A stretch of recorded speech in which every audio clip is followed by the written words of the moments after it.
All right, we know DOGE is finding a lot of waste, fraud, and abuse, especially when it comes to Social Security, but the left continues to fearmonger to innocent Americans. Pleased to have in businessman and founder of JoeFromTexas.com, Joe Penland Sr. Sir, welcome in. It's so good to see you again here on Newswire. So you have the Democrats out there saying that this CR is going to gut Social Security, Medicaid, and Speaker Johnson says there's no such cuts. We know they'll continue to fearmonger, but tell us about how you think the GOP can really confront some of this, because it is detrimental to a lot of people's psyche.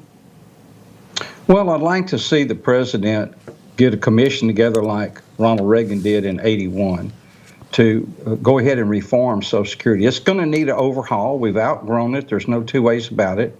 When it started in 1935, the average age for American was 59 and 60. Now the average age is 78 to 80.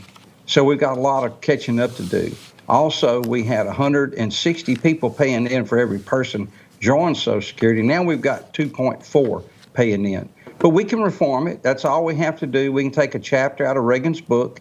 And if the president would do that, he'll get the monkey off his back.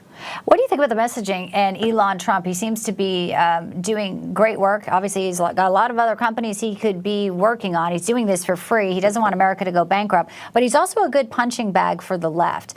What should Donald Trump do about the messaging coming from DOGE and Elon? Well, we need to make sure what Elon says is exactly what's going on. And if it is, the truth is the truth, and that'll bear it out. And that's what we need to do. We need to make sure we don't fall in their trap and say something that's not true. As long as we stay on a true path and we can back it up, let the facts back it up, then American people will come to that. Yeah, it is certainly about that. And I know that you're a great businessman. And what is your thought on tariffs? President Trump says we have a disruption, but he wants to bring manufacturing back here, and he wants us to stop getting ripped off, Joe, by other countries and the EU. Well, we need to get back to manufacturing this country, Bianca. That would help us more than anything. That step would get us closer to balancing our budget. We need about 15 to 30 million more people working in this country.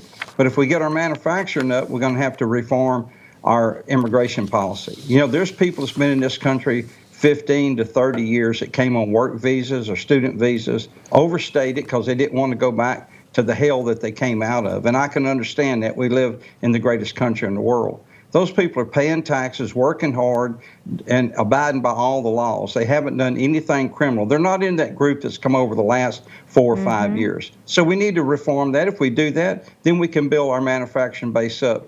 But we've got a lot of job openings right now we can't fill, and that's a problem in America today. Always appreciate your perspective. Thanks for coming on with us today on Newswire, sir. Joe Penland Sr., thank you very much. I hope you come back soon. I will. Thank you for having me. Always a pleasure.